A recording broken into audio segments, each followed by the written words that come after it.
다 같이 기도하시겠습니다.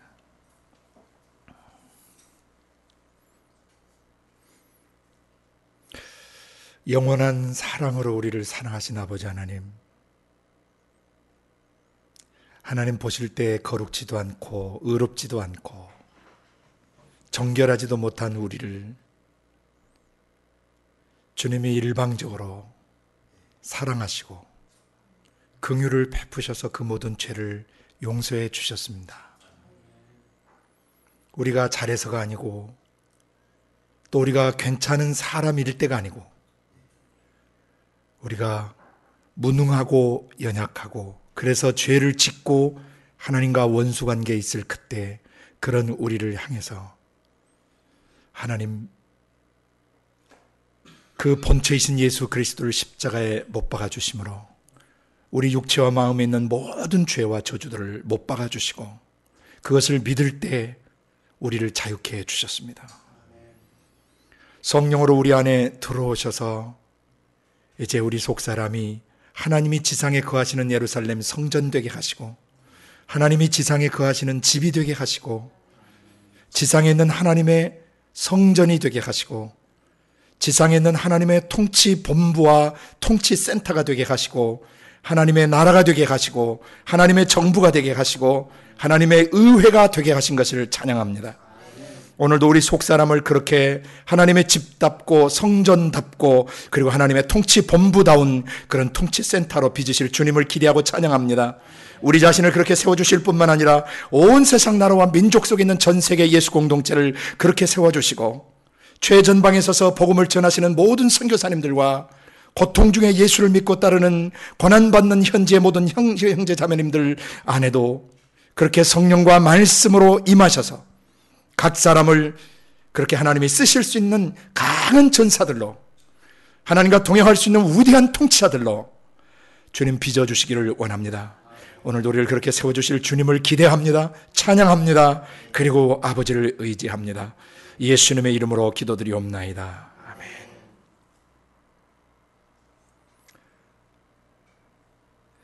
오케이.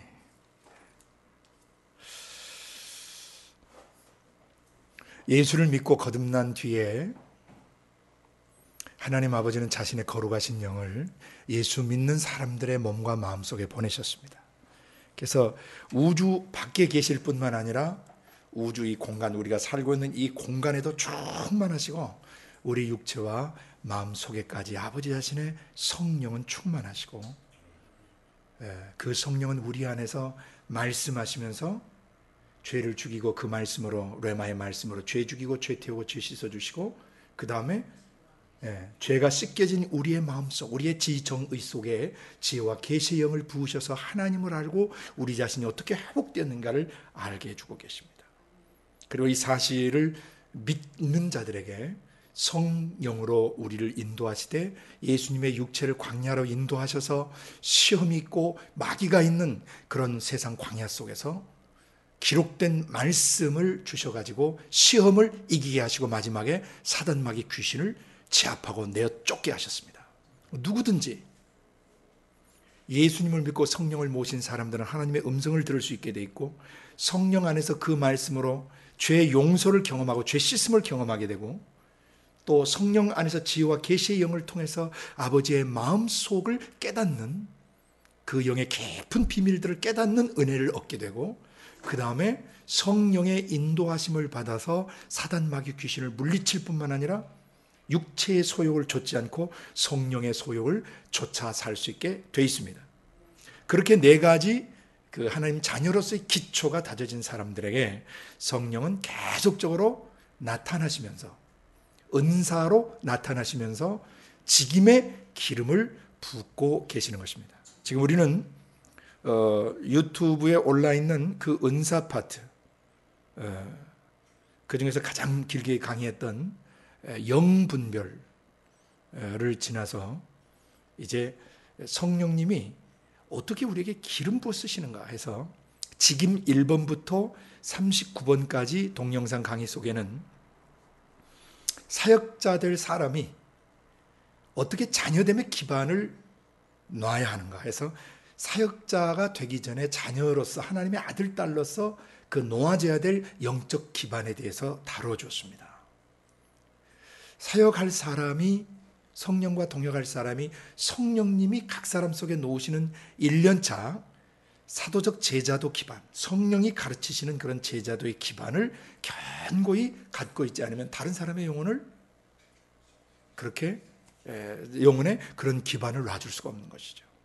그래서 지금 1번부터 39번까지 동영상 안에는 사역자 자신이 어떻게 사역자로서, 사역자가 되기 전에 자녀로서, 하나님의 자녀로서의 기반을 놔야 하는가, 그리고 동시에 어떻게 다른 사람의 영혼의 사역을 할 때 그 사람들 속에 자녀됨의 기초, 예수님의 그 사도적 제자도 기반, 1년차 기반을 놔줄 수 있는가를 스케치해 드렸습니다.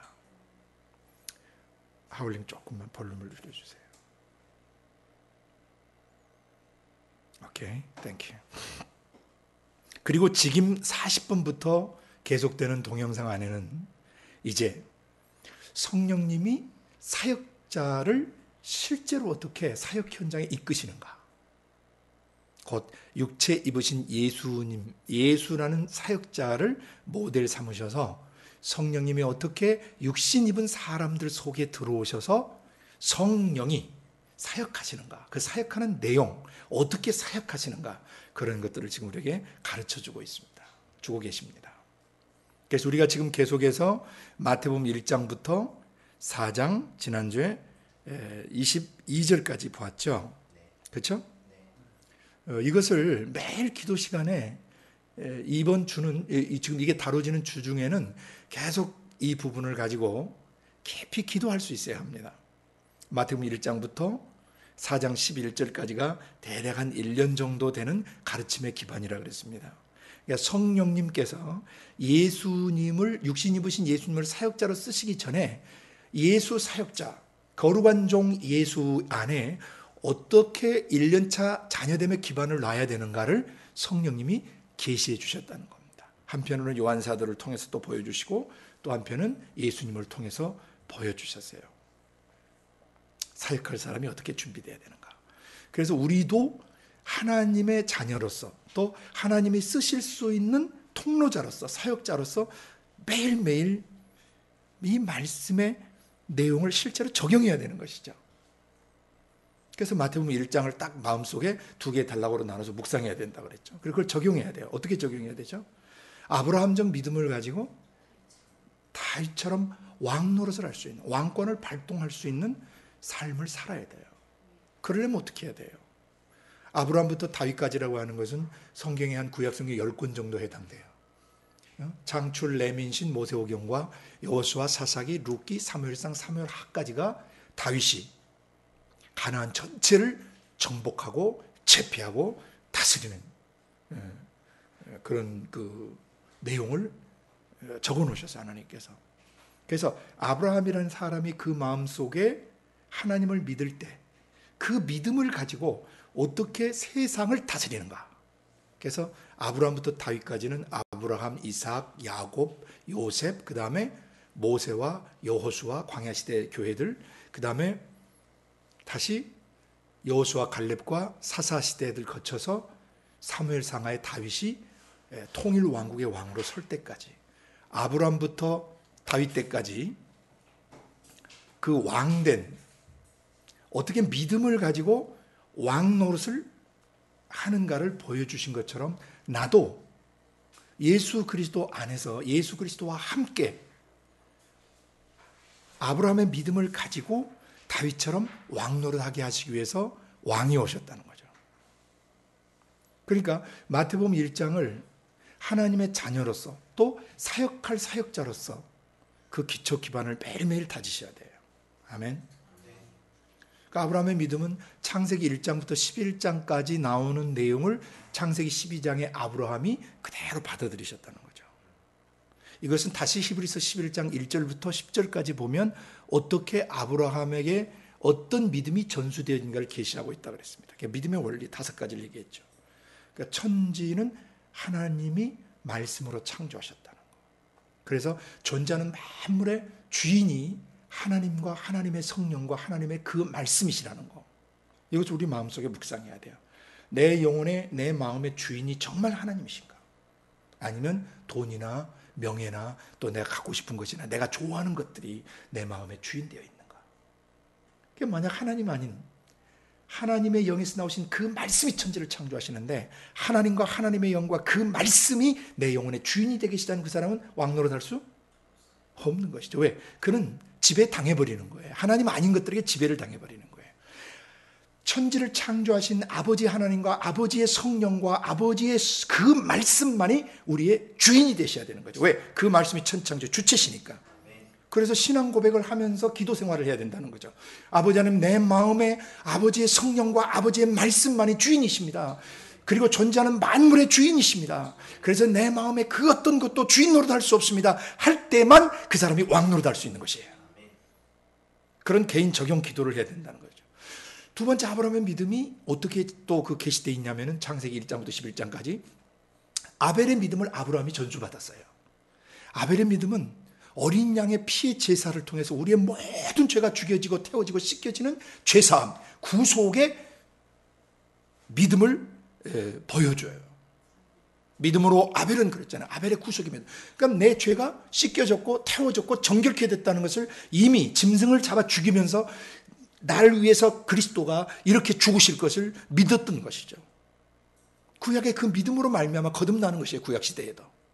다만 구약시대나 신약시대 믿음으로 거듭나지만 차이점은 성령이 들어오실 수 있고 내주하실 수 있고 내주할 수 없는 것의 차이일 뿐이에요.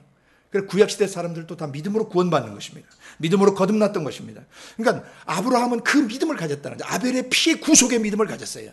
그래야 우리가 사단, 마귀, 귀신과 세상을 향해서 죄를 향해서 왕노릇할 수 있는 거예요. 왜? 내 마음속 지정의 속에 스며들고 배어든 모든 죄를 그리스도께서 십자가의 죽으심으로 죽여버리셨다는 것이죠. 이것을 구약에는 짐승 제사를 통해서 예표적으로 계시하신 것이죠. 그 짐승을 잡아 죽일 때마다 자기들의 죄를 잡아가 그 죄를 짐승에 전가시켜서 죽였단 말이죠. 이것은 장차 우리의 죄를 지실 하나님의 어린 양, 우리의 화목제물이신 예수 그리스도를 예표하는 거였어요. 그러니까 이 아브라함적 믿음을 가지고 실제적으로 죄를 이기는 법을 배워야 되는 것이죠. 믿고 거듭난 뒤에 거듭난 사람의 영에서는 죄로부터 완전 단절되고 분리됐기 때문에 죄가 다시 그 사람을 주장할 수 없도록 주님이 조치를 취하신단 말이죠. 자기 죄가 이 짐승을 잡아 죽일 때 구약시대에도 죄가 죽고 태워진 것을 믿으면 그 믿음으로 그 속 사람이 의롭게 되는 거예요.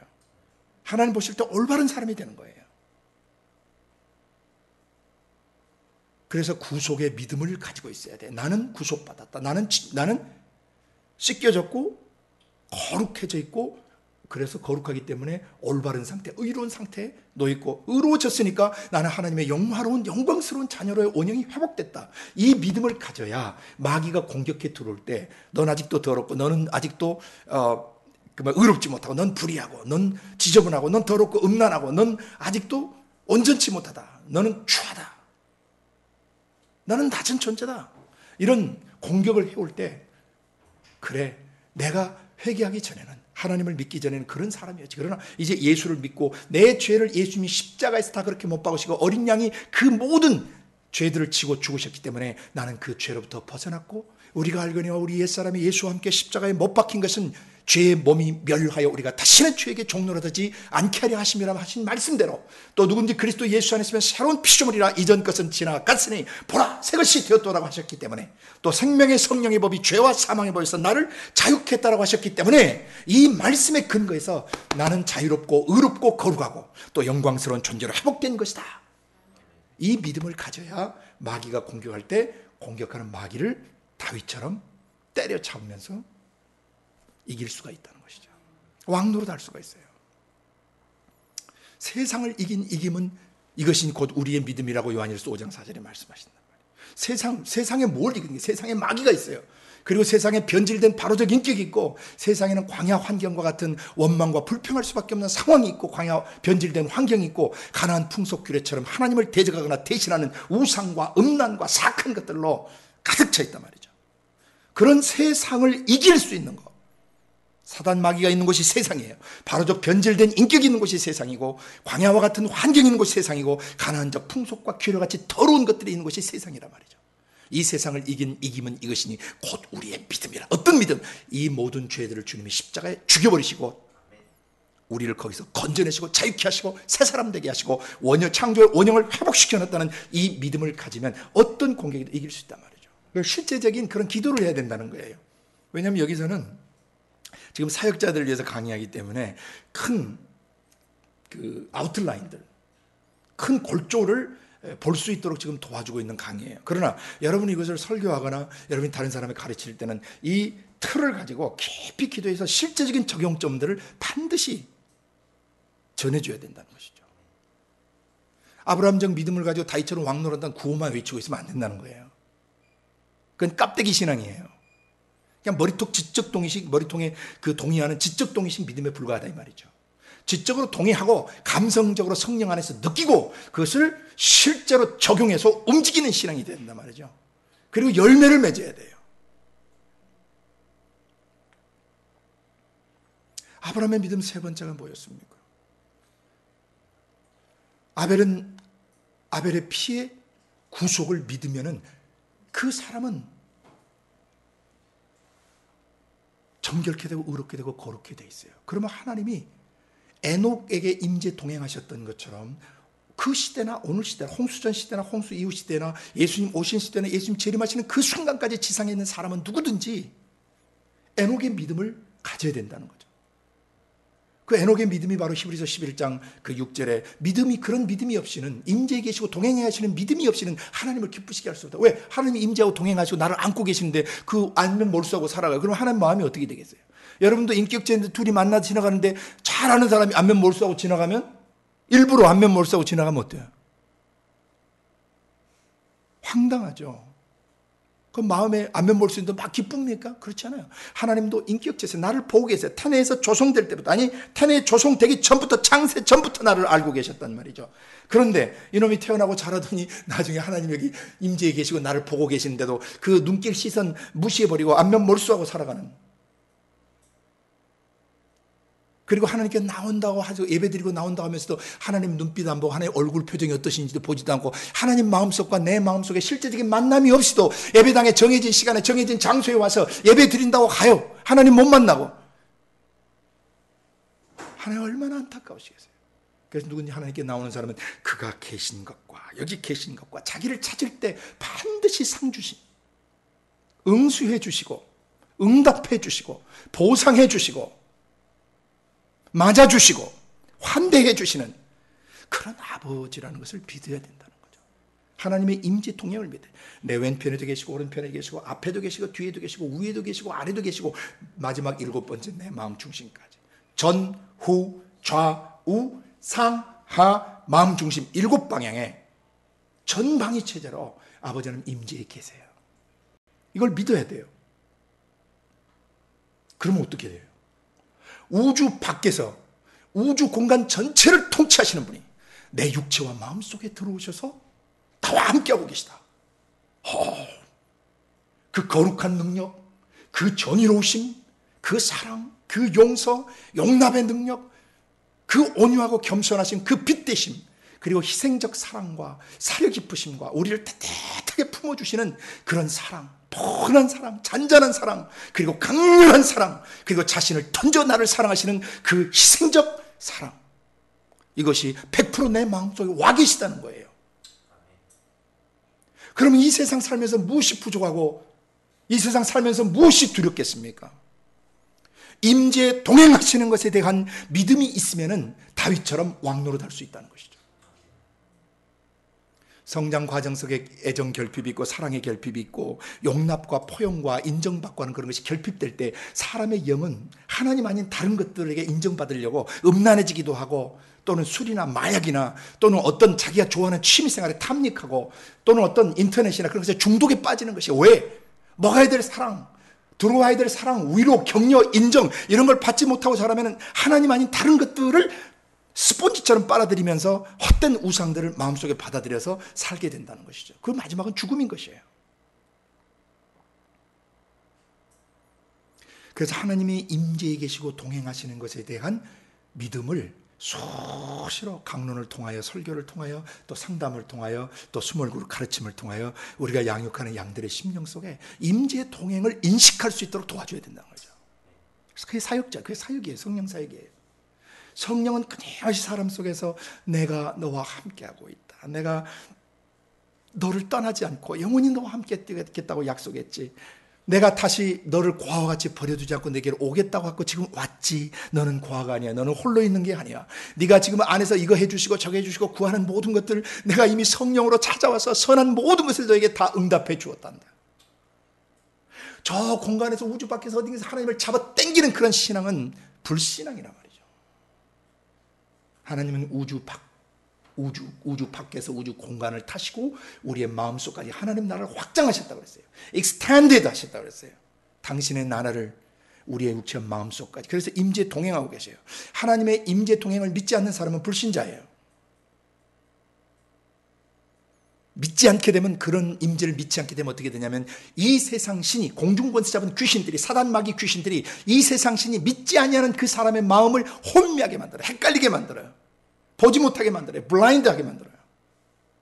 그래서 영광의 복음의 광채, 그 복음이 주는 빛, 복음이 주는 자유, 복음이 주는 생명, 복음이 주는 권능이 그의 마음속에 경험이 안 돼버린단 말이죠. 예배당만 왔다 갔다 하는 그런 날탱이 신앙이 돼버리는 것이죠. 에녹의 임재의 동행의 깊이와 넓이를 계속 훈련시켜야 합니다. 하나님이 함께하고 계실 때 자기 하나님을 알게 되고 자기 하나님을 아는 백성은 내면 세계가 강해져서 죄악 세상을 향해 용맹을 발하게 되는 것이에요. 임재 동행에 대한 믿음, 자기의 든든한 백그라운드가 있는 것이죠. 내일 당장 먹을 것이 떨어지고, 내일 당장 쓸 돈이 없고, 내일 당장 잘 곳이 없고, 앞으로 어떻게 살아야 될지 막막한 순간에도 하나님의 임재 동행을 믿는다면, 하나님은 주로 사람을 통해서, 환경을 통해서 공급하시지만, 만약에 사람도 환경도 공급할 상황이 안 되면 하나님 초자연적으로 공급할 수 있는 능력이 있으시다 이 말이죠. 그 임재 동행을 믿는 믿음에서 세상을 이기는 것이에요.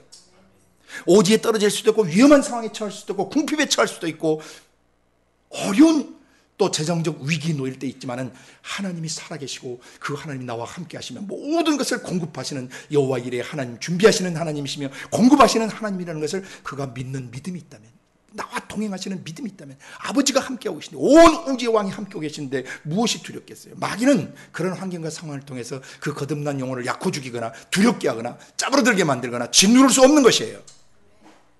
오히려 약할 때 강해지는 것이죠. 나의 연약함이 드러날 때 하나님의 강함을 자랑하게 되는 거예요. 나의 부족함이 있을 때, 내가 미련할 때, 내가 둔할 때, 내가 어리석을 때 그분의 지혜를 덧입게 되는 것이고 그분의 총명을 덧입게 되는 것이에요. 그래서 바울도 약할 때 내가 나의 약함을 자랑한다. 왜? 내가 약할 때 그분의 강하심이 나에게 나타나기 때문이다. 임재 동행에 대한 믿음을 가르쳐 세상을 이기게 만들어줘야 돼. 제가 이 강론을 계속 하다 보면은 사람들이 머리통 지식으로만 계속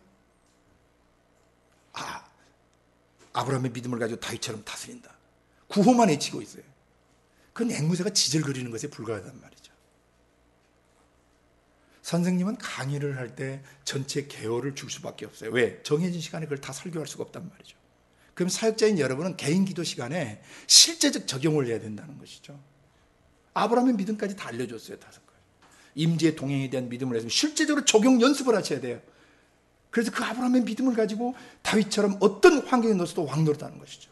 다윗은 임재 동행을 믿었기 때문에 골리앗이라는 거물이 거구가 나와서 이스라엘 민족을 위협하고 하나님을 욕되게 할 때 그는 나와서 맞섰단 말이죠. 하나님의 임재와 동행을 믿는 믿음이 그 안에 있었던 것이에요. 저 개같은 이방인이 사실은 하나님과 하나님의 군대를 모독하고 있단 말이죠. 너는 칼과 창과 단창으로 내게 나오지만 나는 만군의 여호와 이름으로 너에게 나간다고 물맷돌에 물려서 그냥 돌을 던져가지고 그 이마박에 박히게 가지고 죽여버릴 정도로 강력한 믿음을 갖고 있단 말이에요. 하나님의 임재와 하나님의 능력을 믿는, 사람이 볼 때는 골리앗은 너무나 큰 존재였지만은 그가 우주 밖과 우주 공간을 총괄하시고 자기와 함께하고 계시는 하나님을 인식할 때 그것은 개같이 보였던 것이죠. 버러지같이 보였던 것이죠. 그 거대한 것들도. 스가랴 4장 6절에 큰 산아 네가 무엇이냐, 수룹바벨 앞에서 평지가 될지어다라고 말씀하실 때, 사람의 그 성전을 건축하는, 그 사람의 영혼을 세우는 이런 일들은 힘이나 능으로 되지 않는다 이 말이죠. 정치 권력이나 경제적인 어떤 파워 가지고 되는 게 아니라 이 말이죠. 이런 영혼을 세우는, 영혼의 성전을 세우는 이런 문제는 힘이나 능으로 되지 아니고 오직 나의 영, 나의 신으로만 되는데, 이 성령이 사람의 속사람을 건축하며 나아갈 때 막아서는 큰 산들을 향해서 큰 산아 네가 무엇이냐, 수룹바벨에서 평지가 될지어다. 이게 뭐예요? 하나님의 임재의 동행을 믿고 하나님의 어떠하심을 믿는 사람이 세상을 이기는 방식이에요. 골리앗을 이기는 방식이나 큰 산 인생의 장애물들, 삶의 장애물들을 한순간에 쓸어버리고 나가든지 그 장애물을 뚫고 나가든지 장애물을 뛰어넘고 가는 믿음들인 것이죠. 시편 18편에 다윗은 내 하나님을 의뢰하고 내가 적진에 달리며 적의 담벽을 뛰어넘다라고 고백했어요. 다윗이 그냥 왕이 되는 게 아니란 말이죠. 다윗의 일생을 사무엘 상하를 통해서 우리는 잘 볼 수 있어요. 임재의 동행에 대한 믿음이 있을 때만 세상을 이깁니다. 다윗처럼 다스릴 수 있어요. 그 다음에 믿음으로 노아는 했어요. 노아의 믿음은 뭐예요? 아직 보지 못하는 일에 미리 경고를 받았어요. 이 세상이 멸망한다, 이 세상에 심판이 온다라고 경고를 받을 때 그는 앞으로 100여 년 뒤에나 있을 그런 심판을 미리 준비했단 말이죠. 우리도 우리 개인의 종말이 언제 올지 몰라요. 그리고 이 우주적 종말이 언제 올지 몰라요. 일단 주님 오실 시간은 가까웠단 말이죠. 그러면 우리도 종말을 준비하는 믿음을 가지고 있어야 돼요. 내가 이 하늘과 땅이 동일한 말씀으로 불살라지고 존재하는 모든 것들이 뜨거운 불에 풀어서 체질이 녹아지고 없어져 갈 때, 사라져 버릴 때, 처음 하늘과 처음 땅과 바다가 온데간데 없이 사라져 버리는 그 순간이 올 때 과연 내 영혼은 아버지 집에 들어갈 온전한 준비가 되어 있는가? 어린 양 예수 그리스도의 핏부림으로 내 생각, 내 감정, 내 의지는 정결케 되어 있는가? 오늘 밤 지금 이 순간 주님이 오셔도 내 개인의 종말이 어떤 사고나 사건, 질병을 통해서 온다 할지라도 나는 아버지 집에 돌아갈 준비가 되어 있는가? 찬양이 있잖아요. 예수 십자가에 흘린 피로써 그대는 씻겨 있는가? 개인의 종말을 준비하는 믿음을 가지고 있어야 돼요. 노아는 아직 보지 못하는 일에 미리 경고하심을 받아 방주를 예비했어요. 우리는 그 방주가 이미 예비됐습니다. 예수 십자가를 믿은 사람들은 이미 방주가 예비된 거예요. 그리고 성령의 큰 방주 안에 우리는 또 들어와 있는 것이에요. 하나님의 거대한 배 안에 들어와 있는 것이에요. 그래서 큰 심판이 일어나고 인류의 종말이 오고 내 개인의 종말이 오는 순간에도 두려워하지 않고 아버지 품으로, 아버지 집으로 돌아갈 그런 희망과 기대감과 믿음이 있는가? 심판을 준비하는 믿음이에요. 종말을 준비하는 믿음입니다. 언제 죽어도 아버지 집으로 돌아갈 수 있는 준비를 하고 있어요. 이런 믿음을 가져야 마귀가 너 돈 없으면 죽어, 너 노후에 뭐 먹고 살 거야, 세상에서 너 인정받지도 못하고 높은 자리 한번 못 해보고 또 어떤 그 사람들에게 인정받지 못한 자리에 있다가 너 죽게 된다라고 마귀가 우리를 약호 죽이고 우리를 두렵게 하고 우리를 불안하게, 우리를 경쟁하게 만들 때 오늘 죽어도 나는 아버지 집에 들어갈 수 있는 자신감과 그 확신에 찬 믿음을 가지고 인간적 야망이나 인간적 성공, 그리고 사람들에게 유명세를 얻고 사람들에게 인정받는 것을 훌훌 털어버릴 수 있는 것이죠. 내가 언젠가 육체를 벗는 순간 내 영혼이 아버지 앞에 1:1로 서게 되는데 그날 마지막 승부가 나는 것이에요. 그날을 바라보고 나의 왕이 나를 데리러 오시는 그날을 바라보고 신부로, 거룩한 신부로 준비되고 정결한 신부로, 한결같은 신부로, 정조를 지키는 신부로 내 마음을 지키고 준비하고 있다가 나의 신랑이 오실 때 그분을 맞으리라. 이 세상과 세상에 있는 것들아, 사단 마귀 귀신들아, 내 놈의 것들이 아직도 내 육체와 마음속에 머물고 있다면 다 가져가라 말이죠. 내 놈에 속한 것들이 돈이고 명예고 인정받는 것이면 다 가져가라 이거예요. 나는 우주 밖과 우주 공간 안과 내 육체와 마음과 나에게 숨결을 주고 계시는 나의 왕, 나의 주인, 나의 하나님, 나의 아버지 앞에 언제 죽어도, 언제 심판이 오고 언제 종말이 와도 정결하고 거룩하게 서리라. 이게 바로 노아가 미리 경고하심을 받아서 준비한 믿음이었어요. 노아의 믿음. 실제적으로 이 믿음을 우리도 준비하고 있어야 돼요. 언제 죽어도 아버지 앞에 거룩하고 영광스럽게 설 수 있고 칭찬받을 상태로 설 수 있는 준비를 미리 해야 된다는 것이죠. 마지막 5번째는 이러한 사실들. 천지가 창조됐지만 사람들이 타락했고 타락한 것들을 구속하기 위해서 어린 양 예수가 십자가에 죽으셔야 되고 십자가를 통한 그 구속의 은혜, 그 다음에 마지막에 심판이 있다는 거예요. 창조, 타락, 구속, 심판, 이 기독교 세계가 4가지가 이미 아브라함의 가슴 속에 전수되어졌고 아브라함의 믿음을 가진 모든 사람에게는 이 믿음이 점검되어져야 된다는 거죠. 4가지. 창조를 믿고 천지 창조를 믿고 모든 것이 완전 타락돼서 그리스도의 십자가, 하나님의 영에서 나오신 그 말씀 외에는, 예수 외에는 다른 어떤 방법으로도 사람의 영혼을 구속하거나 치유하거나 회복할 수 없다는 것을 믿는 절대신앙, 십자가와 거기에 못 박히신 그리스도를 향한 절대신앙을 자기가 가지고 있어요. 그리고 이 예수를 믿지 않을 때 인류는 마지막 심판을 받고 영원한 지옥으로 갈 수밖에 없다. 그러나 믿는 자들은 영원한 천국으로 갈 수 있다고 하는 이 창조, 타락, 구속, 심판의 정확한 세계관, 이 세상을 보는 관이죠. 세계관은 이 세상을 어떻게 볼 것인가. 이 세상은 하나님이 창조하셨고 창조된 모든 것이 타락됐고 이 타락된 것을 구속하고 회복시키는 방법은 그리스도의 십자가밖에 없고, 만약 그 받아들이지 않은 마지막에 이 세상은 영원한 불의 형벌을 받게 된다. 나는 믿는 자는 영원한 천국집으로 들어가게 된다는 이런 기독교인들이 그 기독교 세계관, 하나님의 사람들이 봐야 되는 세계를 본 관점들, 이 세상을 보는 관점들, 이 세계관이 바로 아브라함과 아브라함의 믿음을 가진 사람들 속에 동일하게 자리 잡고 있어야 돼요.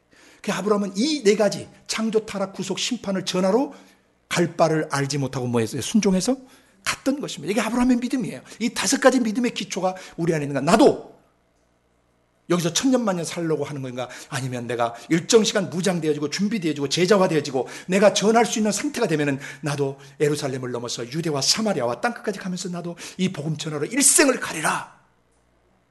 이 믿음이 있어야 돼요.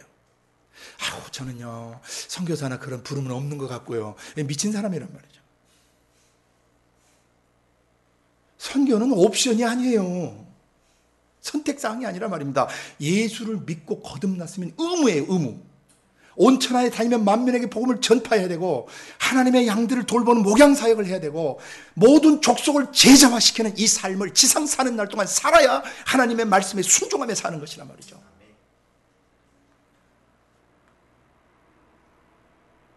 그건 부르심이 아니고 순종할 것이냐 말 것이냐. 아유, 나는요 하나님이 땅끝까지 가라고 그랬는데요 순종할 마음이 없어요 라고 이렇게 얘기하는 게 훨씬 더 낫죠. 하나님 백날 그렇게 얘기하시도 저는 안 될 것 같아요, 저는 안 되는 것 같아요, 아닌 것 같아요. 그러다가 모세도 혼났죠. 하나님 다른 사람을 좀 구해 보십시오.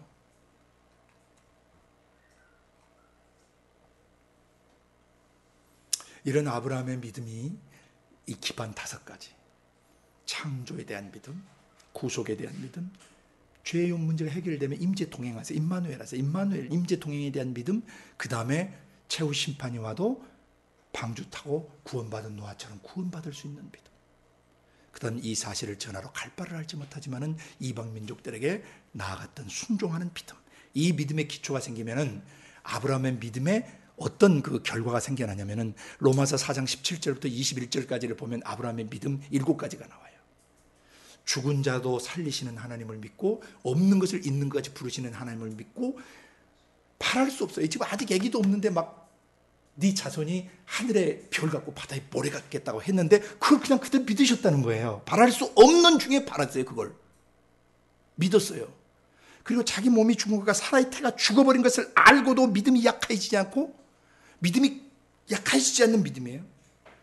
그리고 오히려 믿음이 하나님이 약속하신 것을 의심치 않는 믿음을 5번째가, 6번째 그 믿음에 강해져서 믿음이 강해지면 하나님의 영광을 돌리는 믿음이 되고, 그 다음에 약속하신 것을 7번째 능히 이루실 것을 확신하는 믿음을 가졌단 말이죠. 하물며 성경에 기록이 돼버린 이 기록된 말씀이 이 기록된 말씀을 능히 이루실 뿐만 아니라 이 기록된 말씀대로 되어질 것을 확실히 믿고 행동하는 믿음이 바로 아브라함의 믿음이었어요. 그러니까 아브라함 믿음의 5가지 원리를 가지고 그런 7가지 믿음의 삶을 살아낸 것이죠.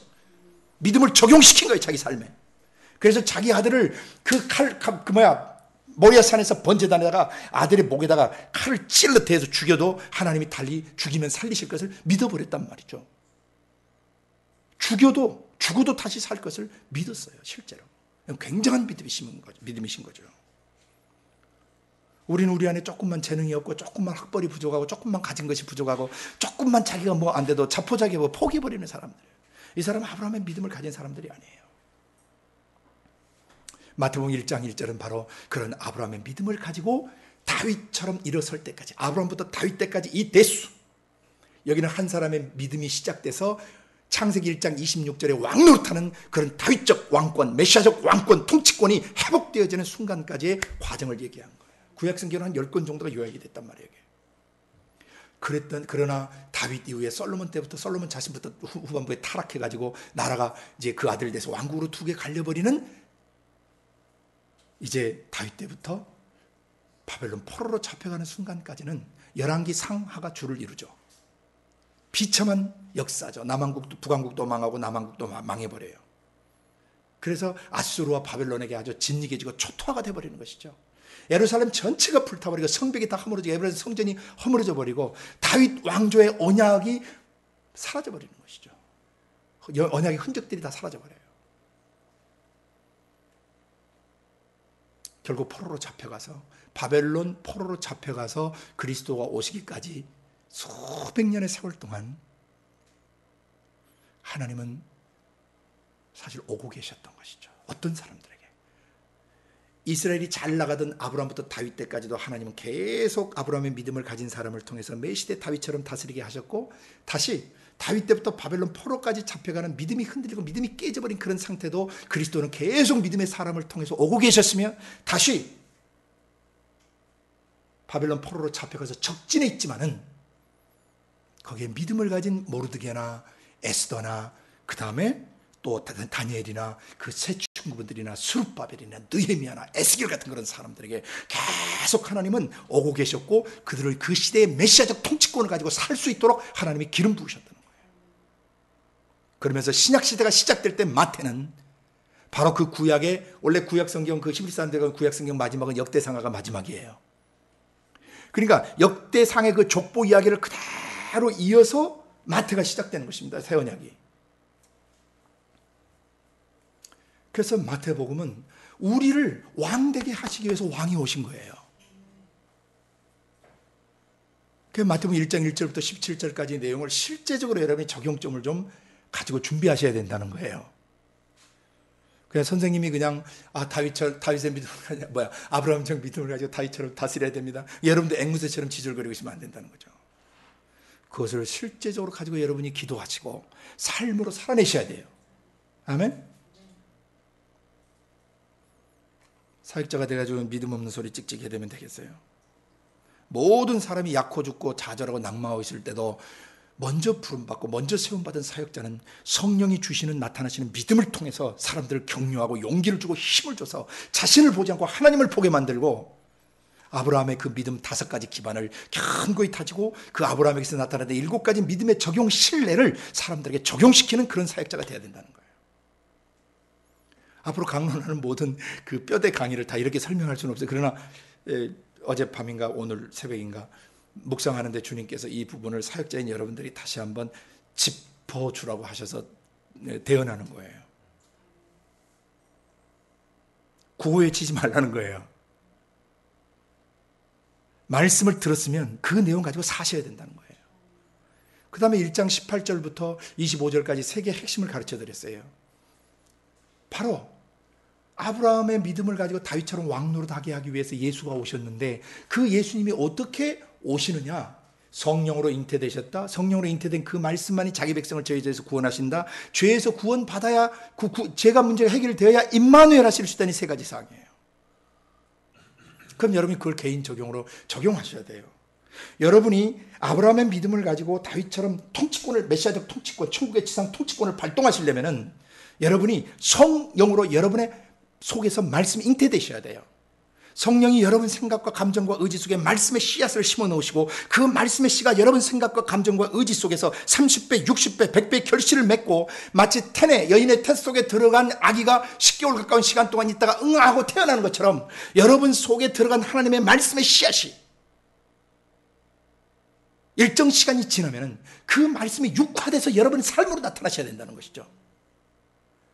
그래야 아브라함의 믿음을 가지고 다윗처럼 다스리게 되는 거예요. 아멘. 매일매일 우리가 성의 길을 창세기부터 계시록까지 계속해가고 있는데, 말씀을 읽으면서 이 말씀이 여러분의 생각과 감정과 의지 속에 자리 잡으셔야 돼요. 들어오셔야 돼요. 마치 여인의 태 속에 생명씨가 착상되는 것처럼 하나님의 말씀이 우리의 생각 속에 착상이 되어야 된단 말이죠. 착상된 그 말씀은 깊은 묵상, 계속적인 묵상, 반복적인 묵상과 선포와 적용을 통해서 계속적으로 우리 살아 움직이셔야 돼요. 말씀이. 그래서 여인의 태 속에 들어가신 그 말씀 예수께서 성령을 통해서 계속 자라시고 육체를 입으시고 영아기를 지나시고 나중에 아동기를 지나시고 청소년기를 지나시고 청년기를 지나셔서 나중에 30세 때 공생의 사역자 제사장적 직무를 수행하셨던 것처럼, 여러분과 저도 또 우리가 양육해야 될 형제자매들, 초신자들이든 기존 신자들이든 간에 그들 속에 정말 성령이 그들의 지정의 속에 잉태되실 뿐만 아니라 육화되실 수 있는, 성령께서 그 말씀을 가지고 그들의 사고방식과 감성책, 의지 속에, 육체 속에 육화시키실 수 있는 그러한 법을 여러분이 경험하시고 여러분의 제자에게 그런 걸 가르쳐주면서 제자 훈련하셔야 된다는 거죠. 여러분이 가르쳤던 말씀이 여러분의 제자의 생각과 감정과 의지 속에 착상되어 있지 않다, 자리 잡아 있지 않다, 그거 잘못 가르친 거죠. 그 사람의 생각 속에, 감정 속에, 의지 속에 성령의 조명하심을 통해서 레마화될 때, 경험해질 때, 개인적 음성으로 경험되어질 때 그 사람은 죄를 이기게 돼 있어요. 그리고 그 말씀은 그 순간 빛이 되시고, 그 말씀은 우리 속에 있는 모든 어둠, 그 사람의 생각, 감정, 의지 속에 있는 모든 어둠을 비춰주게 돼요. 그러면서 그가 그 어둠을 깨닫고 회개하게 되는 것이죠. 성령에 의해서 깨달아진 말씀만이 자기 백성을 저의 죄에서 구원해요. 우리 속에 있는 죄로부터 우리를 건져내실 수 있어요. 머리통 지식으로, 지적 동의식으로 아멘하는 그 말씀은 안 된단 말입니다. 지적 동의를 거치고 감정적으로 하나님의 음성을 들어야 돼요. 감성 안에서 하나님이 느껴지셔야 돼요. 하나님의 선하심과 거룩하심과 나를 자유케 하심과 이런 것들이 가슴에 느껴져야 된단 말이죠. 머리통으로만 그냥 까딱까딱 믿는, 그냥 어떤 세상 공부하듯이 공부하는 식으로 성경 공부하는 것은 아무 의미가 없다 이 말이죠.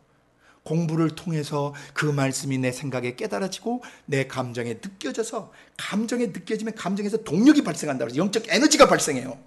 사람도 어떤 감정이 막 충만해지고 누구부터 사랑을 받거나 누구부터 위로를 받으면 막 속에서 힘이 나요, 안 나요?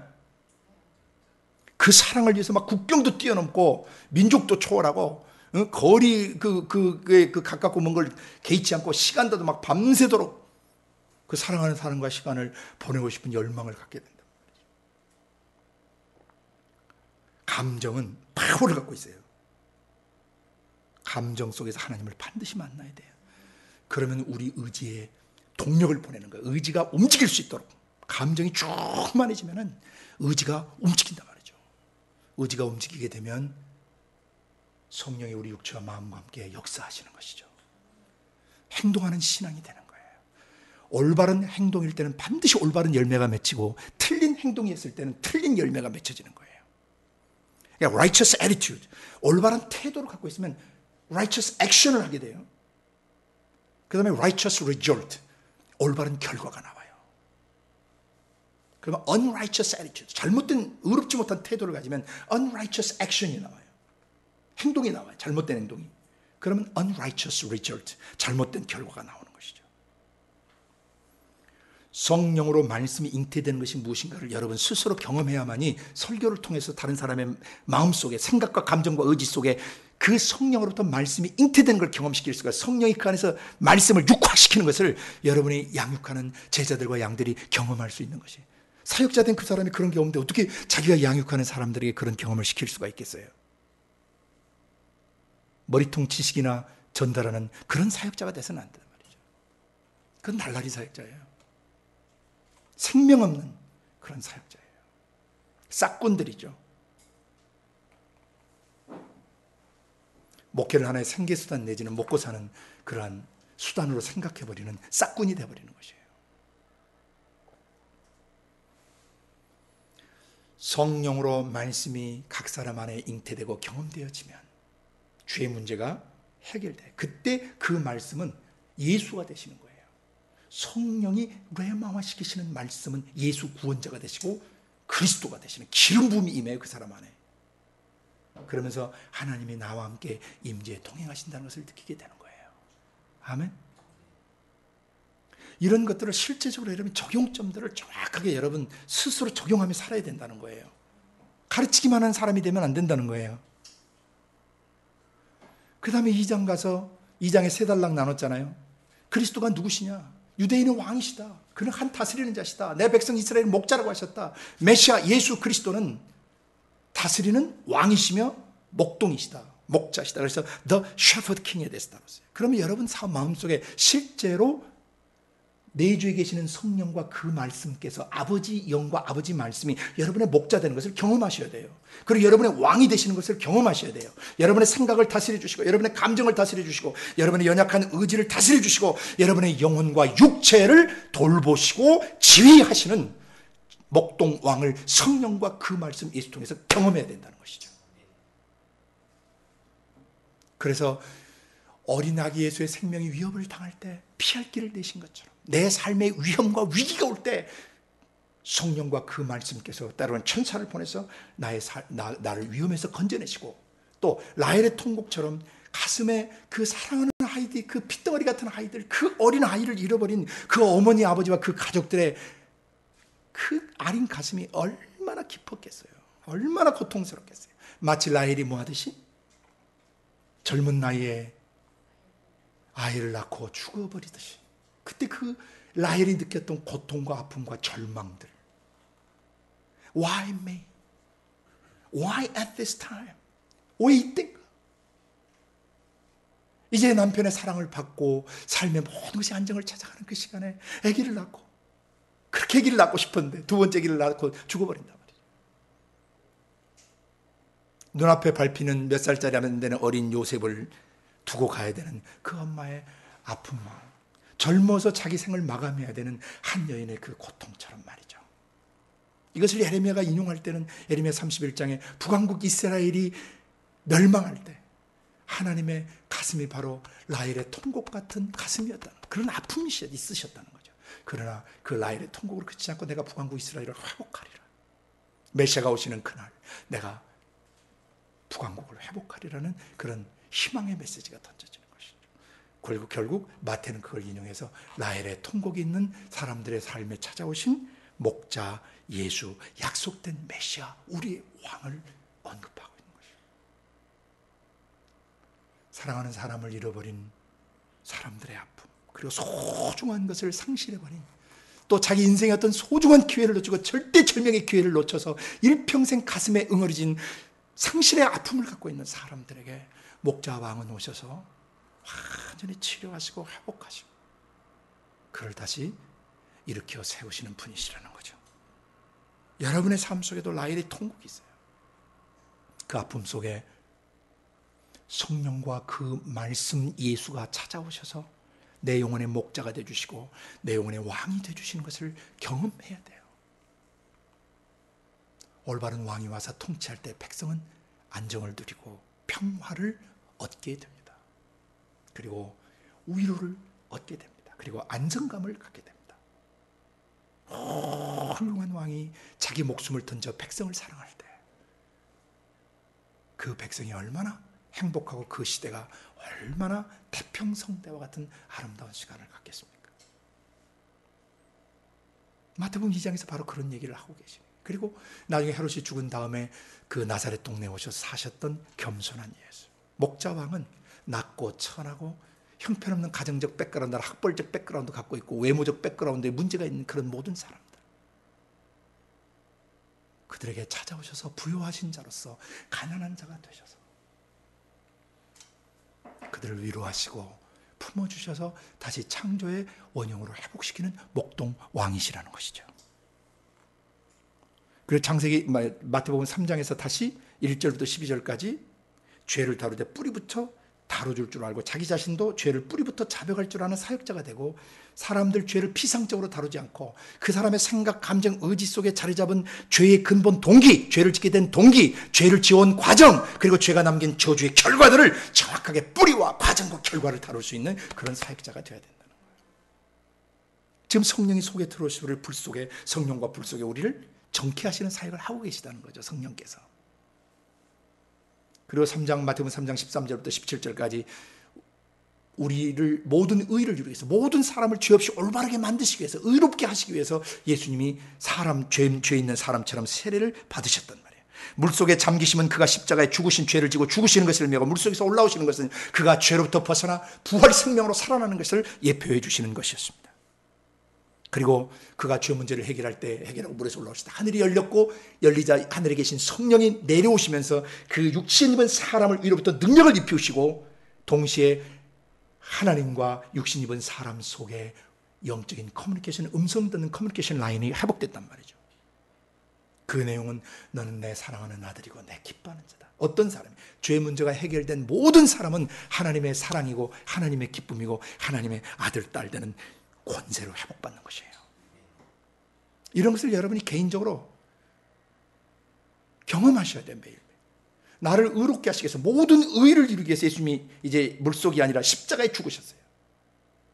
내 죄가 다 해결되기 때문에 내게는 하늘이 열려있고 하나님의 성령이 내 육체와 마음 속에 오셔서 나를 덮고 계시고 능력으로 나를 덮고 계시단 말이죠. 이 성령님이 내 안에 들리시는 음성 듣는 법을 배워야 되는 것이죠.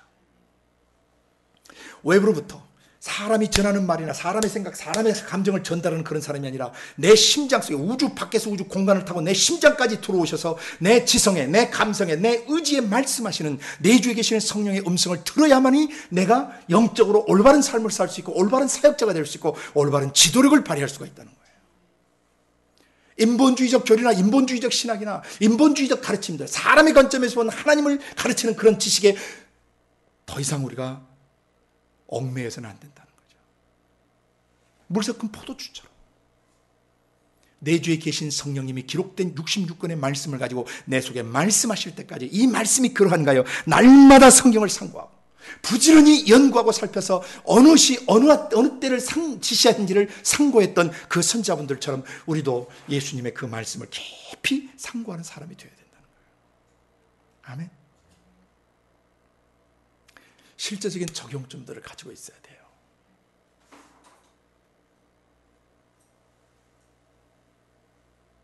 사역자 예수님을 통해서 계셨던 그 내용들 여러분 속에 실제적으로 적용해야 돼요. 그 다음 마태복음 4장 1절부터 11절까지 뭐예요? 그 정체성이 확립되면 자기가 하나님 아들, 딸이라고 하는, 그리고 자녀되는 권세, 신적 권세를 자기가 가지고 있다는 그 확신이 들 때 하나님은 그 육신 입은 예수를 광야로 몰아내셨어요. 그건 무슨 얘기냐면은 죄 문제가 해결되고 성령의 능력을 덧입고 성령으로부터 내가 하나님 아버지의 사랑받는 아들이고 딸이고 내가 하나님의 기쁨이며 어마어마한 하나님의 능력이 내 안에 들어와 계시다는 것을 정리정돈한 그 사람을 데리고 하나님은 세상 광야 속으로 나가신단 말이에요. 그 사람을 몰고 나가세요. 너는 세상을 이길 수 있다. 너는 세상을 변화시킬 수 있다. 너는 나라와 민족의 운명을 바꾸고 너가 사는 시대의 운명을 바꿀 수 있고 예수 재림하는 그 순간까지 지구촌의 운명을 바꿀 수 있는 그런 사람이다. 육신 입으신 예수님을 광야로 몰아내셨던 것처럼 바로 그런 내면의 준비가 된 우리를 광야로 몰아내셔서 세 가지 시험을 맞닥뜨리게 하신단 말이죠. 먹고 사는 문제의 시험, 그 다음에 말씀을 가지고 장난치는 시험하는 그런 시험, 종교적인 시험들이죠. 영적인 시험들이죠. 그 다음에 마지막 천하만국 세상 영광을 보여주면서 세상에서 잘 먹고 잘 사는 어떤 그런 시험을 맞닥뜨리게 하세요. 하나님께서. 예수님의 기록된 말씀으로 사단 마귀를 물리치셨던 것처럼 여러분 자신과 저 자신도 실제적으로 뭘 대적해야 되고 뭘 이겨야 되는지를 정확히 하셔야 된다는 거예요. 시험 세 가지 내용 정확히 해야 돼요. 많은 사역자들이나 많은 그리스도인들이 먹고 사는 문제, 뭘 먹고 뭘 마시고 애들 교육비, 우리 노후 생활비, 그리고 내일 뭘 먹고 살고 어떤 집에서 살면 어떤 차를 굴리고 살 것인가, 먹고 사는 문제 때문에 비굴해지는 사람들이 있다 이 말이에요. 사람이 떡을 먹고도 살아야 되지만 더 본질적인 것은 영혼이 먼저 잘 돼야 된다는 거예요. 영혼이 잘 돼서 범사가 잘 되고 하는 일들이 다 잘 되고 영혼이 잘 돼야, 속사람이 성령과 말씀에 사로잡혀야 범사가 잘 되면서 마지막으로 육신도 강건해지는 거예요. 육적으로는 건강하고 육적으로는 막 힘이 팔팔 넘치는데, 영적으로 그 사람 문제가 있다는 심각한 사람인 것이죠. 1 그 사람은 저주 가운데 있는 사람이에요. 육신이 건강하냐 건강하지 않느냐가 기준이 아니란 말입니다. 선천적으로도 육신이 연약할 수 있고, 잘 먹지 못하는 나라에 태어나서 육신이 연약할 수도 있고, 성장 과정이나 현재 생활하는 수준이 낮아서 잘 못 먹을 수도 있지만은 그 영혼은 살아있어야 된단 말이죠.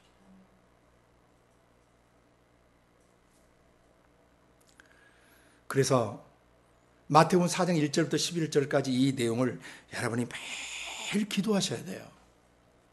그리고 나서 이제 본격적인 성령 사역.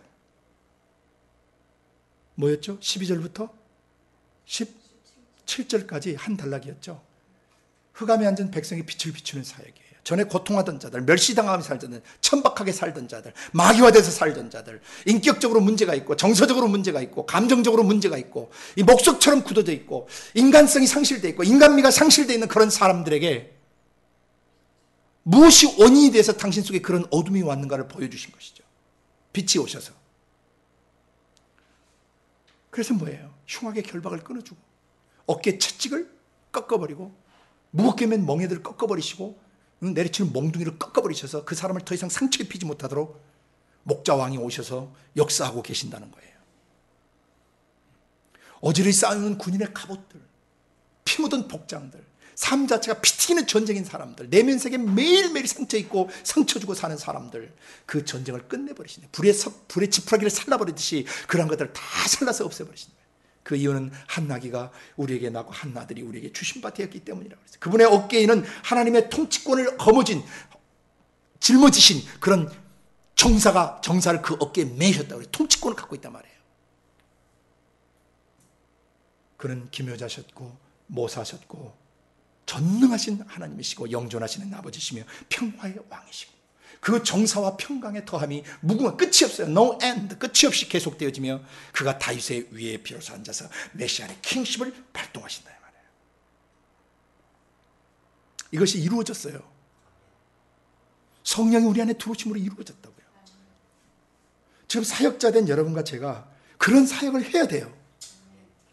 멍에를 꺾어줘야, 그의 사고방식과 감성체계와 의지를 진으로 있고 후려치고 있는 그 원인 요소들을 성령과 그 말씀으로 비춰서 그것을 꺾어버리고 상처 입은 영혼들, 피 묻은 복장들과 그 피 튀기는, 피 흘리는 삶을 치료해줘야 된단 말이죠. 그것이 바로 흑암에 주저앉은, 깊은 어둠에 주저앉은 사람들에게 빛을 비추고 그 다음에 뭐하는 사람들에게, 그래서 죽어나는 사망의 땅과 그늘, 영적으로 응달자, 사고방식과 감성체계, 의지체계, 하나님의 계시가 제대로 경험되지 않는 응달진 영역을 갖고 있는 사람들에게 빛을 비춰서 영적인 세균들과 영적으로 습한 것들이 죽어지고 태워지고 씻겨지게 하고 소독되게 만들어서 그 거듭난 속사람 영이 강건해질 수 있도록 도와주는데, 그것을 뭐라고 표현하냐면 죄를 회개하고 천국에 들어오는 것이라고 표현했단 말이에요, 예수님이. 그러니까 여러분 속에 어둠을 계속 보고 상대방 안에 무엇이 어둠의 요소가 돼서 저 사람의 삶이 저렇게 안 되는가, 말투가 저런가, 사고방식이 저런가, 왜 마음 씀씀이가 저거밖에 안 될까, 왜 저렇게 마음이 굴절되어 있고 왜곡되어 있을까, 왜 삶을 저렇게 규모 없이 살까, 먹을 때 확 먹고 안 먹을 때 안 먹어버리고, 뭐 할 때는 그냥 확 해버리고 안 할 때는 그냥 망고땡으로 놀아버리는 불규칙적이고 정돈이 안 된 사람들, 왜 그럴까? 열정이 없어. 며칠간 잠을 안 자고라도 좀 그 일을 이뤄낼 수 있는 투지와 열정들이 있어야 되는데, 하다가 힘들면 에이 여기까지 하고 냅둬버려. 여기까지. 언제 역사를 이루겠어요, 그 사람이. 다니엘처럼 21일 곡기를 끊고라도, 좋은 곡기를 끊고라도 하나님의 역사를 이루고, 모세처럼 40주 40야를 먹지 않고라도 하나님의 그 임재 앞에서 견뎌내고, 예수님처럼 광야에서 40주 40야를 견뎌냈던 것처럼 육체를 따라 살지 않고 환경 따라 살지 않고 속사람 영혼이 오늘 죽더라도 내일 죽더라도 하나님의 뜻을 이루며 살려고 하는 강한 영적 투지력이 있어야 된단 말이죠. 열정이 있어야 된단 말이죠. 그렇게 되지 못하는 것들이 바로 어둠에 덮여 사는 것이에요. 사람의 영혼은 원래 하나님의 형상과 모양으로 만들어졌기 때문에 신적 지혜와 신적 성품과 신적 권능을 발휘하며 살게 돼 있어요. 마귀놈의 지정의가 인간의 지정의 속에 들어오면서 마귀화 됐지만은, 예수님이 십자가에서 그 마귀적 지정의를 다 못 박으시고 우리 속에 배어있는 마귀적 지정의를 다 못 박아버리셨단 말이죠. 회복해 놓으셨단 말이에요. 그리스도인이 됐어요. 그리스도의 사람이 됐어요. 죄를 회개하고 천국의 통치 안에 살게 해줘야 돼. 그리고 나서 자기가 그물을 던지는 사람인지 그물 깁는 사람인지 알아야 돼. 그리고 마지막에는 둘 다를 할 수 있어야 돼요. 그물도 기울 줄 알고 그물을 던질 줄도 아는 그런 성숙한 양면성을 지닌 지도자로 자라가야 된단 말이죠. 그리고 또 하나, 누구만을 쫓아가야 돼요? 나를 따라오너라. Follow me. 예수님만 따라가야 돼. 제도나 조직이나 인간이 만든 교본이나 교리들, 인간이 만든 어떤 서적들 따라가면 안 돼요. 인간이 개인적으로 영적 체험한 거나 인간이 개인적으로 갖고 있는 교리나 인간이 개인적으로 어떤 느껴지는 어떤 그가 보고 들었던 어떤 계시나 환상들, 그거 쫓아가면 안 돼요. 예수를 쫓아가야 돼요. 모세나 엘리야를 쫓아가면 안 돼요. 예수를 쫓아가야 돼요. 변화산상에서 너희는 저의 말을 들으라. 오직 예수님의 말을 들으라. 왜? 모세도 엘리야도 다 예수님에 관해 얘기하던 들러리들이에요. 예수님을 쫓아가야 돼요. 예수님은 사복음서에 완전히 계시되어 있고 구약 전체 예수님이 다 말씀하신 거예요. 그리고 그 예수님의 영이 사도행전부터 계시록까지 사람 속에 들어오셔서 서신서의 모든 역사를 이루신 거예요. 그래서 예수만 쫓아가야 그 다음에 그 예수님이 우리를 사람 낚아올리는 업으로 만들어 주실 수 있는 거예요. 제도나 조직이 우리를 사람 낳는 업으로 만들지 않습니다. 신학교가 만드는 거 아닙니다. 제자훈련 공과가 우리를 만드는 게 아닙니다. 제자훈련 프로그램이나 프로젝트가 우리를 만드는 게 아닙니다. 그 말씀 예수께서 I will make you 그랬어요. 내가 너를 만들어 주겠다. 누가? 예수가. 아버지의 영이 싸우신 그 말씀 예수, 성령으로 잉태되신 그 말씀 예수, 성령이 계시 조명하는 그 말씀 예수만이 우리를 사람을 죄와 죽음과 질병에서 건져 올릴 수 있는, 낚아 올릴 수 있는 그런 어부되게 하시는 거예요. 곧 예수 그 말씀만이 우리를 하나님의 사역자가 되게 하고, 오늘 하나 더 연결되는 것이 4장 23절부터 25절까지예요.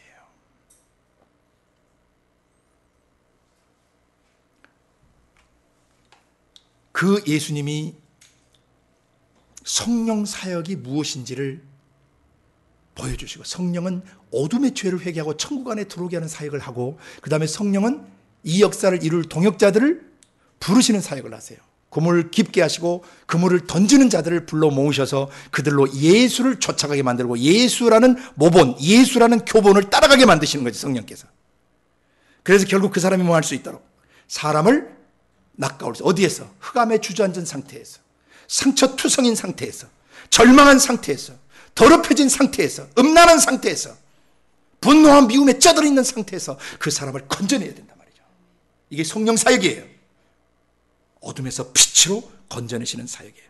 이것을 하시고 오늘 23절부터 25절에 이제 4장 마지막 단락, 예수께서 온 갈릴리에 두루 다니사 저희 회당에서 가르치시며 천국 복음을 전파하시며 백성 중에 모든 병과 모든 약한 것을 고치시니 그의 소문이 온 수리아에 퍼진지라. 사람들이 모든 앓는 자, 곧 각색병과 고통에 걸린 자, 귀신 들린 자, 간질하는 자들, 중풍병자들, 이게 전부 원문은 복수예요. 중풍병자들을 데려오니 저희를 고치시더라. 갈릴리와 데카볼리와 예루살렘과 유대와 요단강 건너편에서 허다한 무리가 초천이라 하고 마태복음 5장으로 넘어가요. 그럼 여기서 오늘 우리가 주목해야 될 중요한 것 세 가지가 있어요. 첫째, 예수께서 온 갈릴리에 다니셨다. 이것을 성령님이 육신 입으신 예수님으로 순회 사역을 시키셨다라고 정돈할 수 있어요. 그게 성령의 순회 사역. 이게 첫 번째 오늘 여러분이 주목하셔야 돼요. 성령의 순회 사역. 성령님은 절대 정착해 하지 않으신다는 거예요. 교회가 정착하고 홍수 이후 사람들이 정착할 때 그들은 바벨탑을 쌓았고 변질됐습니다. 하나님은 아브라함에게 말씀하셨습니다. 내가 네게 지시할 땅으로 가라 그러셨습니다. 이삭도 갔고 야곱도 갔고 요셉도 갔고 모세와 여호수아도 갔어요. 그들이 머무르고 정착하고 그 주변을 계속 변화시키면서 흩어져 가지 않을 때는 그들은 변질됐고 타락했고 오염됐습니다. 마찬가지입니다. 예수님도 오셔서 아버지 하나님의 영, 아버지의 성령께서는 사역자된 우리를, 사역자 거룩한 종 예수와 그 예수님의 종된 우리들, 사역자된 우리들을 보고 뭐 하라고 그러시냐면 정착하지 말고 뭐 하라? 계속 순회하는 사역을 해야 된다. 그래서 마가복음 마지막에도 뭐라고 그러셔요? 가서 모든 온천에 다니며 만민에게 복음을 전파하시래. 그렇게 순종하게 갈 때 표적과 기사와 능력으로 함께 해주시겠다고 약속하셨어요. 다시 마태복음 마지막에 뭐라고 그러세요? 가서 모든 족속을 제자 삼아야 된다. 사람들 데려오는 거 아니에요. 여러분이 가시는 거예요. 교회는 정착하면 변질됩니다. 교회는 특성상 부득불 어느 지역에서 모일 수밖에 없어요. gathering church죠. 모이는 교회죠. 근데 모이는데 일정 기간까지 모여서 그 사람이 거기서 양육받고 제자화돼야 돼요. 그가 전할 내용을 배우고 목양할 것을 배우고 남을 제자화할 수 있는 기초를 배워요. 1년이든 2년이든 3년이든 4년이든 5년이든 사람마다 역량에 따라 달라지겠죠. 3년, 5년, 6년 좋아요. 7년 좋아요. 몇 년 동안이라도 그 모이는 교회, 로컬 처치, 이 동네 교회, 이 게더링 처치 모이는 교회 안에서 준비가 된 다음에 반드시 예루살렘 지경을 넘어 온 유대와 사마리아와 땅끝까지 가야 될 책임이 있는 것이에요. 국민의 4대 의무가 있죠. 납세, 국방 뭐 이런 교육 이런 의무가 있잖아요. 천국 정부에도 의무가 있어요. 그게 뭐냐면 가서 제자 삼아야 돼요. 모든 족속의 복음을 가면서 만민에게 복음을 전파해야 되는 의무가 있어요. 첫 번째는 성령 안에 잠기는 의무가 있어요. 모든 그리스도인은 성령 안에 잠겨야 돼요. 성령 세례를 받아야 돼요. 성령 안에 잠겨서 그 다음에 온천에 다니면 만민에게 복음을 전파해야 될 의무가 있고 목양해야 될 의무가 있으며 가서 모든 족속을 제자화해야 되는 의무가 있는 것이에요. 이게 사복음서 마지막에 있는 유언 명령들이에요. 이것은 명령이에요. 해도 되고 안 해도 되는 것이 아니에요. 선택사항이 아니에요. 순종해야 되는 것이에요. 여러분 사역자로서 이 네 가지 기반을 마음속에 간고히 다지고 여러분이 양육하는 사람들로 하여금 성령 안에 잠기게 하셔야 되고 온천에 다니면 만민에게 복음을 전케 하셔야 되고 그들로 목양하게 하셔야 되고 그들이 모든 족속을 제자화할 수 있도록 제자화시키셔야 되는 거예요. 선교사로 여러분이 이제 가야 되는 현장에서 바로 그 일들을 하셔야 되는 거예요. 그런데 첫 번째, 교회는 정착하면 안 된다는 거죠. 어느 곳에 가든지 여러분이 가정에서 교회를 시작하든 어떤 건물에서 시작하든 간에 교회를 시작하면 일정 기간 동안 모일 수밖에 없어요. 모이고 준비된 사람 내보내고 또 모이고 흩어보내고 모이고 흩어보내는, 그래서 gathering and scattering, 모이고 흩어지는 이것이 교회의 본질이라는 것을 이해하셔야 돼요. 아멘. 한 곳에 정착하면 교회는 반드시 썩습니다. 한때 그 부흥하고 엄청난 은혜를 받아서 커졌던 교회들 30년 40년을 넘기지 못하고 교회들이 무능해지고 무기력해지는 이유가 뭐냐면 계속 생명을 흘러보내지 않고 계속 복음 전하러 나가지 않기 때문에 그래요. 또 하나는 그 안에 사람을 체계적으로 제자화시키지 않기 때문에 창세기부터 계시록까지 66권을 그 사람 속에 박아 넣어야 돼요. 수놓아야 돼요. 벽돌을 쌓아줘야 돼요. 66권을 1년이 걸리든 2년이 걸리든 3년이 걸리든 간에 66권을 책 안 보고도 자유자재로 스토리텔링 할 수 있도록 제자화시켜야 된단 말이죠.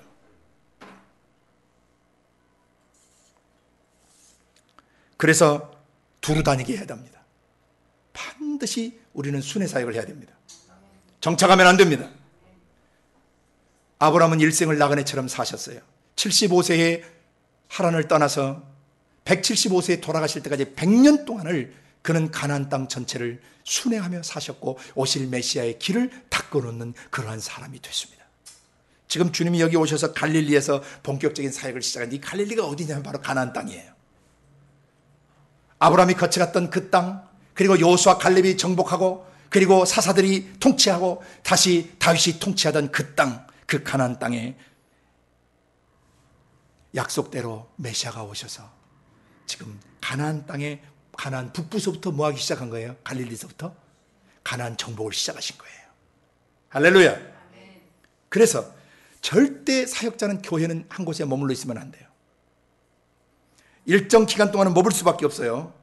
그러나 일정 시간이 지나면 반드시 둘씩 셋씩 짝져서 복음 듣지 못한 동네와 마을로 이사 가야 되고 그들로 복음 전하러 가야 되고 또 유대와 사마리아로 가야 되고 마지막에는 땅 끝까지 일평생 가면서 복음 전하다가 주님을 맞아야 된단 말입니다. 직장 때문에 어쩔 수 없이 한 곳에 머물러 살게 되면 직장 조기 퇴직하거나 명예 퇴직하면 빨리 접고 하나님 나라에 헌신하라는 것이죠. 직장에 머무는 날 동안에는 직장 안에 머무는 여러 족속들이 있어요. 다양한 종류의 사람들이 있어요. 그 사람들에게 복음을 전하러 제자화하다가 유대와 예루살렘과 온 유대와 사마리아 근처에 머물다가 나중에 어느 시간이 돼서 직장을 그만두게 되면 준비를 하셔서 조기 퇴직하고 노후 대책 어느 정도 마련되면 떠나라 이 말이죠. 머물지 말라는 거예요. 잘 먹고 잘 살다가 죽어버렸다. 그리고 영은 아무런 열매를 맺지 못했다. 그 얼마나 비참한 인생이에요. 짐승같이 살다 죽은 것이에요. 인간은 영원히 살게 되어 있는 존재입니다. 이 세상에서 잘 먹고 잘 사는 게 우리의 목적이 아닙니다. 이 세상에서 잘 먹든지 못 먹든지 잘 살든지 못 살든지 가난하든지 부하든지 간에 아버지의 뜻을 이루기 위해서 지상에 존재하는 것입니다. 아버지의 뜻은 이것입니다. 예수 믿는 자마다 멸망치 않고 영생을 얻게 하는 것입니다. 영생을 전하러 가야 돼요. 그리고 그리스도와 함께 고난받는 것이 하나님의 뜻이에요.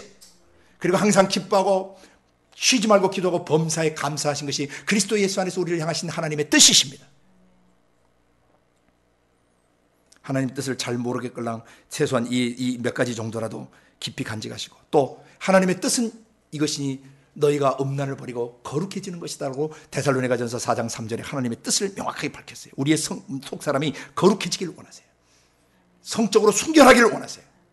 정조를 지키기를 원하세요. 거룩함을 지키기를 원하세요. 정조를 잃어버린 신부를 어떤 신랑이 데려가겠어요? 주님이 오시는 순간까지 영적인 정조를 지켜야 돼요. 순결을 지켜야 합니다. 성령과 그 말씀을 의지해서 속사람을 거룩하게 지켜야 돼요. 이것이 하나님의 뜻이에요. 우리는 하나님의 뜻을 이루기 위해서 존재하는 것입니다. 온 천하에 다니며 만민에게 복음을 전파하는 순회 사역, 온 갈릴리에 육신 입으신 예수님이 다니게 하셨던 것처럼 성령은 지금도 우리의 영혼과 육체를 드라이빙 하셔서 모든 나라와 족속으로 가기를 원하시는 것이에요. 먼저는 자기가 사는 예루살렘 반경에서, 그 다음에 조금 넘어선 이웃 나라나 주변 국가 유다와 사마리아 그 동일 문화권 속으로, 그 다음에는 언젠가는 땅 끝까지 이르러 증인되기를 원하시는 것이에요. 그래서 사역은 순회 사역을 해야 한다. 성령의 사역은 순회 사역이다. 두 번째, 순회 사역하면서 뭐 하느냐? 저희 회당들에서, 복수의 회당, 여러 회당들, 여러 교회들에서 가르치는 사역을 하셨어요. 가르칠 때 천국 복음이 전파돼요. 천국 복음이 전파된 결과 어떻게 돼요? 모든 병과 모든 약한 것들이 고쳐지는 역사가 일어나요. 힐링의 역사가 일어난단 말이에요. 여기서 가장 중요한 것은 가르침입니다. 순회하면서 가르쳐야 되는데 뭘 가르칠 것인가? 이 가르칠 내용, 어떤 내용을 가르치고 어떻게 가르쳐야 되는가? 그리고 그 가르침이 어떤 가르침이냐에 따라서 천국 복음이 전파되기도 하고, 원래 전파가 아니라 선포라고 번역해요. 천국 복음이 선포되기도 하고 선포가 안 될 수도 있고, 인간의 잡다한 인간 이야기나 세상 얘기하다 끝나버릴 수도 있고, 윤리 도덕 설교하다 끝나버릴 수도 있단 말이죠. 인본주의적 설교하다 끝나버릴 수 있다는 얘기예요. 이 성령의 가르치시는 사역, Teaching Ministry of the Holy Spirit, 성령이 가르치시는 이 사역에 대해서는 다음 시간에 좀 더 깊이 다루도록 하겠습니다. 오늘은 개요만 하고 마치도록 하겠습니다. 두 번째, 성령은 가르치시는데 올바로 가르쳐지면 천국 복음이 선포되어지게 됐고, 올바로 가르쳐지고 천국 복음이 선포되면 사람들 속에 있는 모든 병과 연약한 것들이 고쳐지게 돼 있다는 것이죠. 설교는 했는데 사람들이 안 고쳐져요. 안 바뀌어요. 이 설교 문제 있는 것이에요. 성경 공부를 열심히 했어요. 로마서를 열심히 연구했어요. 계시록을 열심히 연구했어요. 성경을 아주 열심히 연구했어요. 근데 그 사람 생각, 감정, 의지 속에 파고들어 있는 사단 마귀의 귀신의 생각, 감정, 의지, 또 그놈에 의해서 형성된 인격이 고쳐지지 않고 인격이 치유되지 않는다. 그 가르침 가짜예요. 인스탄틴 식품 같은 것이라고요. 영양가 없는 가짜 식품이라고요. 또 영양 불균형을 가진 문제 있는 식품이라고요.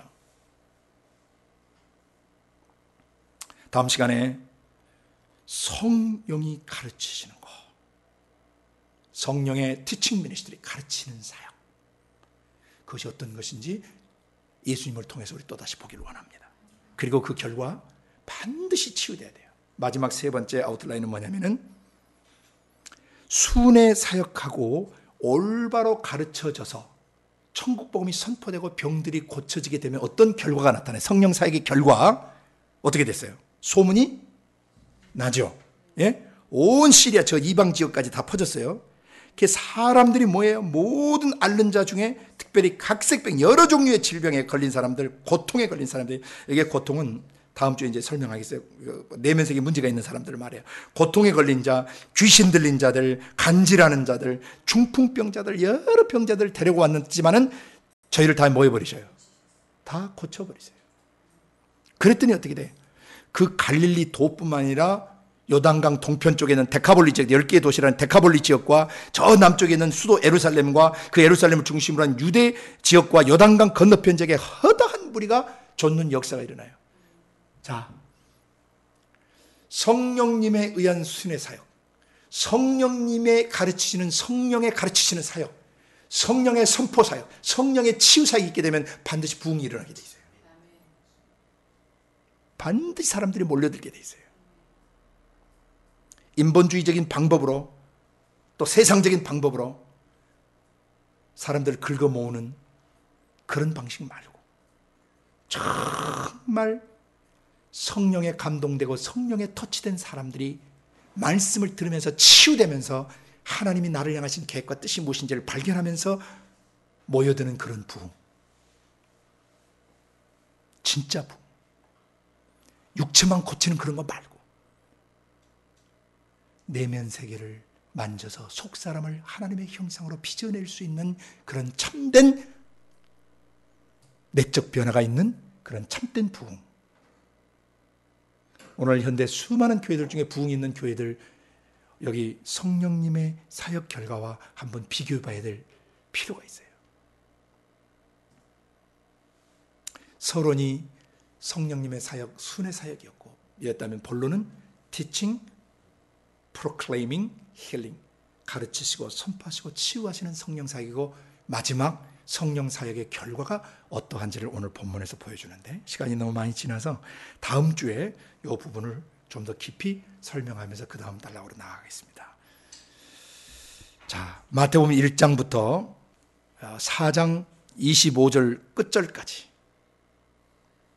이러한 내용들이 여러분의 가슴 속에, 여러분의 생각과 감정, 의지 속에서 기도로 고백되어지고 여러분의 삶에 이 역사가 나타날 수 있도록 준비하는 그런 성령 사역자가 되시기를 예수님의 이름으로 축복합니다. 기도하겠습니다. 거룩하신 아버지 하나님, 마태복음 1장부터 4장까지 전체가 어떻게 우리의 마음속에서 적용되어야 하는지를 가르쳐 주셔서 감사합니다. 골격이나 틀을 아는 데서 그치는 것이 아니라 골조와 틀을 알 뿐만 아니라 그것을 실제로 구체적으로 삶에 적용시킬 줄 아는 성령 사역자가 되게 하시고 그런 성령의 동역자들이 되게 하여 주옵소서. 마지막으로 성령과 일평생 순회하는 성령 사역자들이 되게 하시고 성령이 가르치시는 것을 그대로 가르치고 성령이 선포케 하시는 것을 선포하고 성령이 치유하시는 대로 치유하는 그런 성령의 동역자, 성령 사역자가 되게 하시고 그 결과 수많은 사람들이 구름대처럼 모이는 거룩한 부흥을 경험하는, 그리고 그런 부흥을 통로가 되는 그런 성령 사역자가 되게 하여 주시옵소서. 그렇게 하실 주님을 기대합니다. 찬양합니다. 예수님 이름으로 기도드리옵나이다. 아멘.